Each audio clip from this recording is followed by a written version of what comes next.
Hay un problema con la poesía. Mucha gente no le gusta la poesía.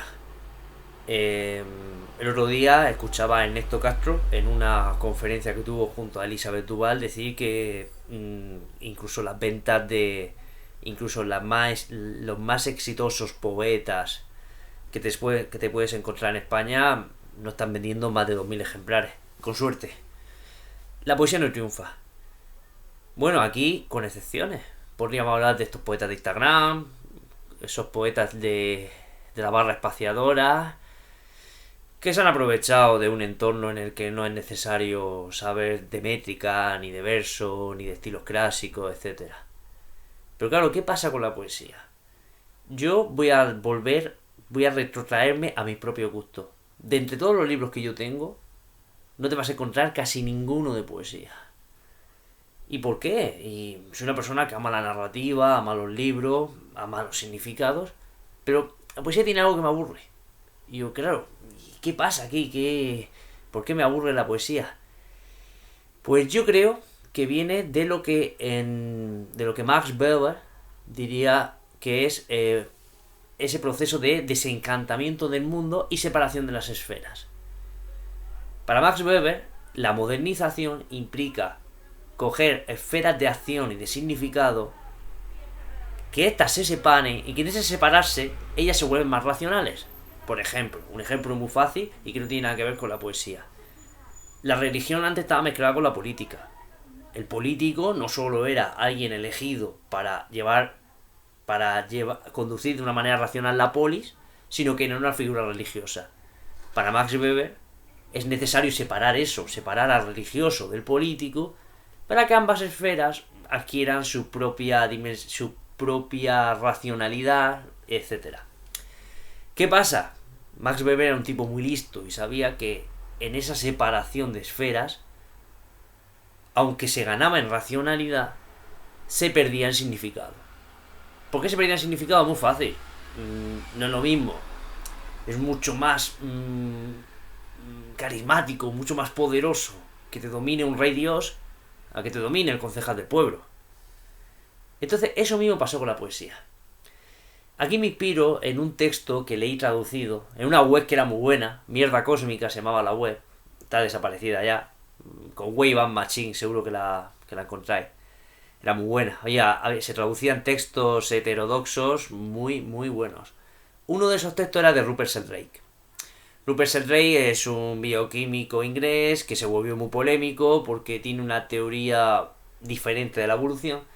Pero en este texto habla de una cosa muy diferente. Él dice, la poesía nació en un entorno chamánico, donde seguramente tú estabas sentado en una cabaña pequeña, es decir, la luz de la vela y la oscuridad te rodeaba, y el chamán con un tambor y vestido de plumas, y que además tú intuías que él era un tipo que tenía poder, te recitaba un canto en honor a un dios. Claro, ¿cómo no iba a ser significativa la poesía en ese contexto? Tenía que serlo. Claro, ahí la poesía es premodernización, es prebeberiana. O sea, no ha sucedido esa separación de las esferas de la que Max Weber habla. Claro, la poesía actualmente, es decir, la poesía iba acompañada de música, de ritmo. Y en ese sentido la poesía no aburre. A la gente le sigue encantando la poesía. Es decir, Bob Dylan, Extremo Duro, Marea. Es decir, si tú eliminas la música, son textos poéticos, textos líricos. Es más, eso lo reconoció el Nobel. La Academia del Nobel, no sé ni cómo se llama ya, la Academia del Nobel. Tendrá un nombre, Academia Sueca o algo de eso. Reconocieron los textos líricos de Bob Dylan. Y tú vas a un concierto Extremo Duro y Robe, que es muy bueno, además además te mete a Lorca, te mete a Neruda, te mete a Miguel Hernández en sus canciones. Y la gente los canta, pero claro, la gente, el mismo texto de Robe, si estuviera en un texto limpio, que si uno en vez de decir sucede que me canso de ser, hombre, sucede que me canso de mi piel y de mi cara. Si uno cogiera un libro y le dijera, que por cierto eso es de Neruda, lo de sucede que me canso, pero bueno, es una canción muy famosa de Extremo Duro. Si uno leyera, sucede que me canso de ser hombre, sucede que me canso de mi piel y de mi cara, ya le falta ritmo, le falta mandangueo, le falta flow. Entonces, en ese sentido, la poesía ha sufrido un proceso de desencantamiento. Claro, aquí hay racionalidad. Porque ahora la poesía puede ser poesía en sí misma, no como todas las artes vanguardistas, puede explorar el puro sonido, la pura palabra, el puro significado, que al final es el arte de la poesía. Por eso aconsejo a todo el mundo, y me lo aconsejo a mí mismo, leer poesía. Porque la poesía es como un laboratorio de significado, un laboratorio de pruebas en el que las palabras vemos hasta dónde llegan, cómo suenan, cómo se juega con ellas. Es decir, eso es todo un saber acumulado que yo respeto y que yo incentivo a todo el mundo a trabajar en ello, si tiene veleidades artísticas o intereses literarios.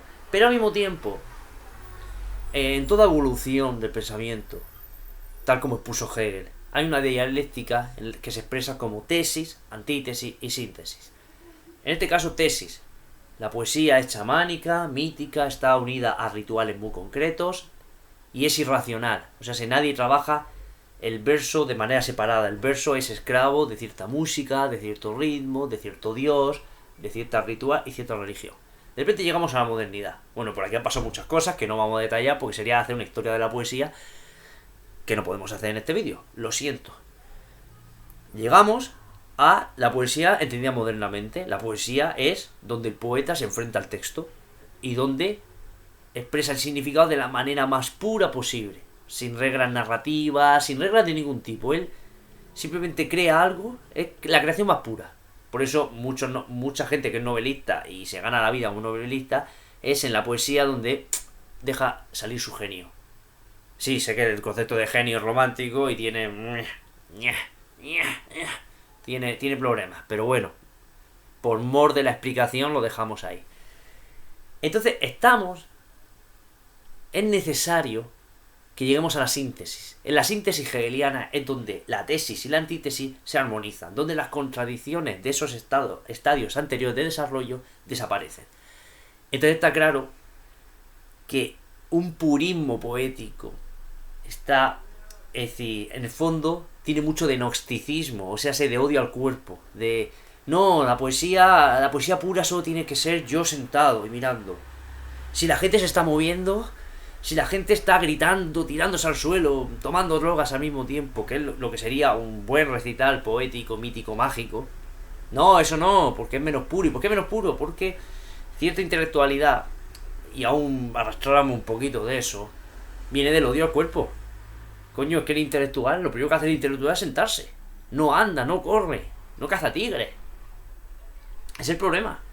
Entonces la poesía debe recuperar el cuerpo. No solo que escriba sobre el cuerpo o piense sobre el cuerpo, lo cual está muy bien y es genial y maravilloso, sino que el mismo cuerpo aparezca en la poesía.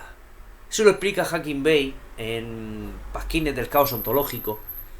Él dice que en cierta poesía persa, porque él dice que la poesía está acabada, porque dice que si no te pueden meter, cuando a los poetas no los meten a la puta cárcel, es que la poesía no tiene peligro. Tiene un poco de boutá de eso, de epatar al burgués, pero es gracioso. Pues eso, la poesía debe recuperar el cuerpo. Hacking Bay dice que en la poesía persa la gente escucha, en los recitales la gente escucha y está como y ven cuando asienten, mueven la cabeza. Pero yo digo que hay que ir más allá. ¿Por qué no buscar una poesía dionisíaca? ¿Por qué no integrar la poesía en el sexo, en el baile, en el éxtasis, en el trance, en la violencia, en la lucha? ¿Por qué no? ¿Por qué no unirla con el cuerpo? Eso ya lo están haciendo. Incluso estos poetas de Instagram que están criticados se están acercando porque ponen no solo que hagan una poesía simple, aceptable para el bajo coeficiente intelectual de la masa media, sino usan imágenes, usan fotitos, usan ese apoyo visual que tan necesario es. Y sí, sé que en eso se pierde cierta pureza creadora, pero recordad que estamos ahora en la fase de la síntesis.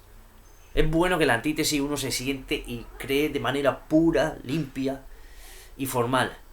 Pero igual que desencantamos el mundo para poder ser racionales, ahora tenemos que reencantarlo desde la racionalidad. Como diría Ken Wilber, ya no seremos ni prerracionales ni racionales, sino transracionales. Y nada, con esto termino el vídeo. Si os ha gustado y queréis que siga trabajando en estos vídeos, dadle like, comentad que os ha parecido el vídeo, criticadme, decidme cabrón, lo que sea. Decidme lo que sea, porque resulta, el algoritmo de YouTube entiende que cuando hay comentario hay engagement, entonces le da caña al vídeo, así que vosotros ponedme lo que sea. Insultadme y todo eso. Dale, o reíros de mi acento murciano, que mucha gente está ahí a tope con eso. Está ahí, papá. Así que comentaros y si no os queréis perder, pues suscribís. Y ya la campana, que la campana ya es... Ya que soy un puto dios. Aunque no aconsejo la campana, porque voy a intentar poner una reflexión de esta todos los días. Así que vaya a tener móvil pam, pam, pam, pam, dando caña, ¿sabes? Así que nada. Chao.